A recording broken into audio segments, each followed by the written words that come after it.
Este caso va a hacer que te plantees quiénes son tus amigos y si debes confiar en ellos. Un caso que en realidad no es tan misterioso, sino que es sumamente violento. No les voy a mentir, vi las fotos del caso por accidente y en serio no lo recomiendo para nada. Es de lo más fuerte que yo he visto. Aunque bueno, en realidad yo no consumo cosas tan explícitas, así que tampoco es como que tenga un umbral tan grande en esto del... Hoy hablaremos del asesinato de Robert Bekowitz. Rápidamente te invito a que me sigas en TikTok, donde subo videos de terror súper cortitos y que te van a encantar. Además, no olvides suscribirte, eso me ayuda muchísimo, y si compartes este video vas a tener buena suerte y me vas a ayudar a llegar a muchas más personas. Pero ahora sí, comencemos.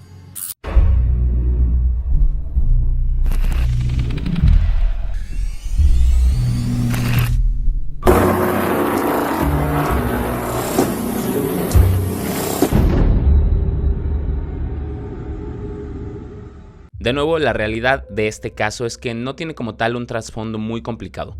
No es que haya cosas muy profundas y teorías al respecto. Sencillamente es la violencia y degeneración del ser humano en su máxima expresión. Para comprender el caso necesitamos entender dos cosas principalmente. 1. Los personajes de este suceso y 2. El contexto en el que vivían. Empecemos con los personajes. A ver, a grandes rasgos es una pareja compuesta por Robert Bekowitz, de 31 años, y su novia Janine Clark, de 21. Además se encontraba su amigo James Edward Glover, de 37 años. Si se dan cuenta, el rango de edad entre estas personas era bastante grande, sobre todo entre Janine y Robert. Bueno, pues como se imaginan, la víctima fue el novio, Robert. Pero vamos un poco atrás, conozcamos más profundamente a Edward Glover. Este hombre creció en la ciudad de Detroit, Michigan, en Estados Unidos, en el año de 1944. Esta ciudad tiene una peculiaridad muy interesante y que marcó la vida de todos sus habitantes. Durante un periodo era una gran urbe con muchísima vida y una economía bastante activa, porque era una ciudad principalmente industrial. Sin embargo, poco a poco la economía, el comercio y sobre todo la industria automotriz se fue distribuyendo en diferentes ciudades del país, haciendo que esta ciudad se fuera poco a poco haciendo más y más pobre. A principios de la década de 1970, la fortuna de Detroit había comenzado a cambiar. Las crisis mundiales del petróleo afectaron a la economía de los Estados Unidos y los estadounidenses cambiaron a la compra de coches japoneses que eran mucho más baratos y más eficientes en el consumo de combustible, además de más fiables. Durante la siguiente generación, la fuerza laboral de las fábricas automotrices de este lugar se redujo y la población de Detroit cayó en picada. La base impositiva de la ciudad se redujo y se convirtió en sinónimo de decadencia urbana. Y ustedes se preguntarán, ¿esto qué tiene que ver? Bueno, pues que la ciudad se fue convirtiendo en una zona sumamente insegura, abandonada, y obviamente esto trajo consigo muchísima violencia, consumo de drogas y en general la zona se había venido a menos. Aquí es donde nace James Edward Glover, en una familia sumamente complicada, sin una estructura estable y con mucha violencia. Demostró desde muy joven síntomas de psicopatía. Y a ver, yo sé que yo no soy un experto en estos temas, definitivamente, así que no es como que yo podría diagnosticarlo, pero sí es cierto que comparte los rasgos que muchos otros psicópatas tienen cuando son niños, como por ejemplo ser muy violento, terminar con animales desde muy joven, como perros, gatos, ratones, lo que sea, con tal de hacerles daño. Fue además su actitud violenta y diferente, la cual hacía que sus compañeros se burlaran de él y lo molestaran. Además, pues fue expulsado de múltiples escuelas, sufriendo desde muy pequeño maltrato, dolor, violencia y más cosas.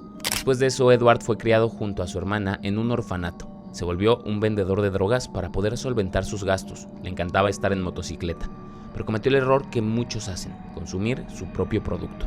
El problema de esto, pues, no es solo que no progresas, sino además que consumir drogas en los cerebros de las personas que ya tienen ciertas tendencias y desequilibrios potencializan estas cuestiones. Tiempo después, conoció a Janine Clark y a Robert Bekowitz, quienes tenían una relación.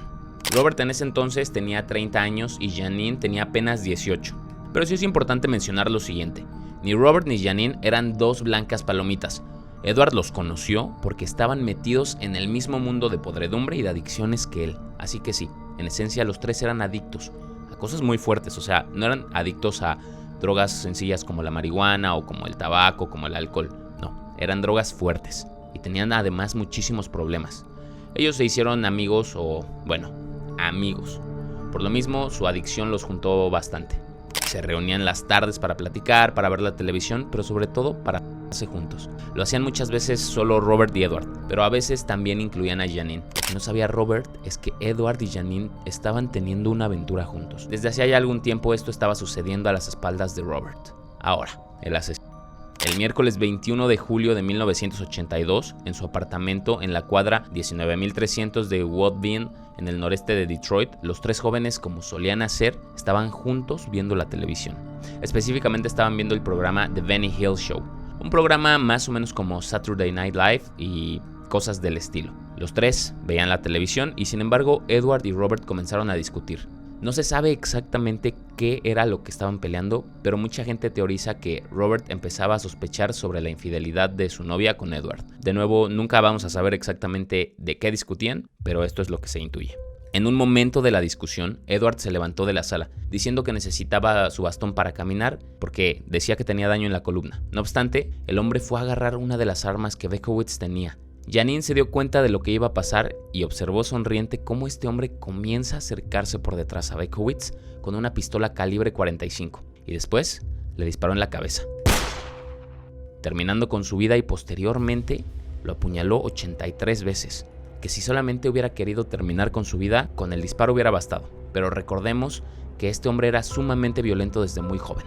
De verdad, era un animal. La violencia fluía por él y las tendencias que ya mostraba desde joven, por fin se habían desatado. Pero esto desafortunadamente no termina aquí.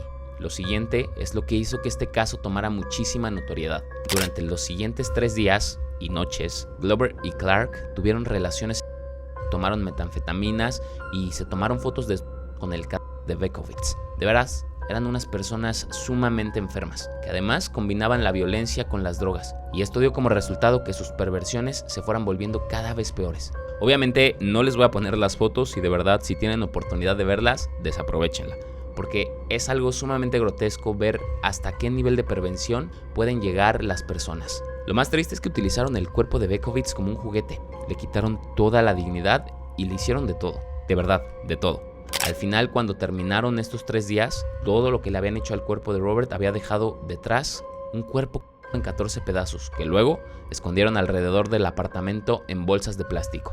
Se burlaron de él, lo humillaron, lo utilizaron durante 3 días. Recordemos que ellos estaban muy drogados y creo yo, esto no está confirmado, pero es teoría mía, que en cuanto se le pasó el efecto de las drogas a Janine, le entró la razón y con ello el remordimiento. Es así que después de estos 3 días, Janine Clark decidió llamar a la policía y confesar todo, diciendo que había sido obligada a hacer estas acciones horribles por parte de Edward, la cual la estaba amenazando de terminar con su vida si no participaba. Al llegar al apartamento, los policías entraron y encontraron a James sumamente drogado, así que obvio lo arrestaron, pero pues también encontraron las fotos donde se veía a Janine, que obviamente se veía que no estaba tan obligada como decía. Edward Glover se declaró inocente en un principio en el tribunal del Distrito 36, excusándose en que tenía problemas mentales y que no era muy consciente de lo que había hecho. Decía que era como un rompecabezas que no podía armar. Sin embargo, pues no le creyeron y le dieron sentencia por asesinato en 2º grado, uso de un arma de fuego, en la creación de un delito grave y mutilación de un cuerpo muerto. El juez William Hathaway envió a Glover a la cárcel del condado de Wayne sin derecho a fianza y ordenó que se le diera una evaluación psiquiátrica.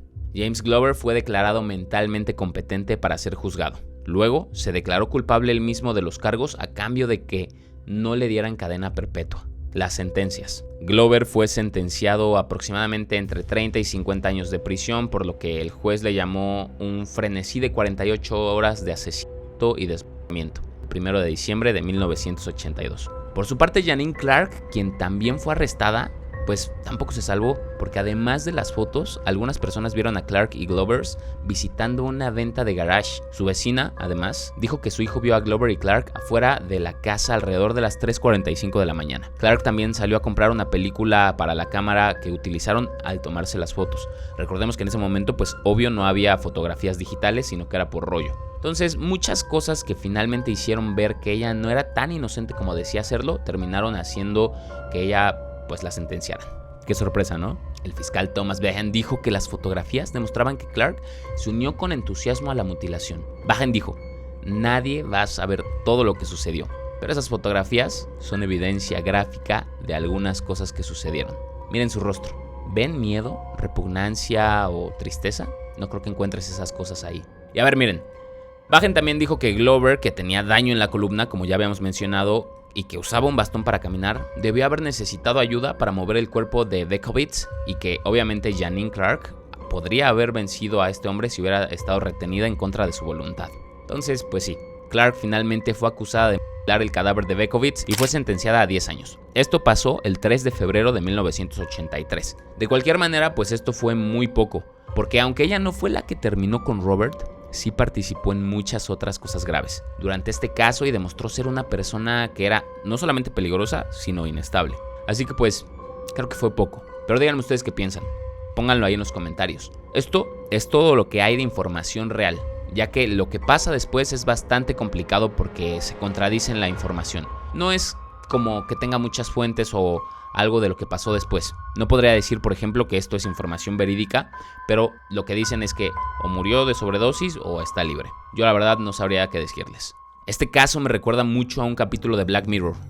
La verdad no me acuerdo exactamente cuál es, porque no veo tal cual Black Mirror, pero es uno donde hay un chavo que intenta hacer una película sobre un asesinato de su pueblo y descubre una verdad cañona. Si recuerdan el capítulo, déjenmelo ahí en los comentarios. Es de la última temporada que acaba de salir. Se los voy a agradecer muchísimo. Pero bueno, eso es todo por este video. Muchísimas gracias por verlo. Recuerden que me pueden seguir en TikTok, en Instagram y aquí pueden compartir el video con alguien a quien le guste el terror.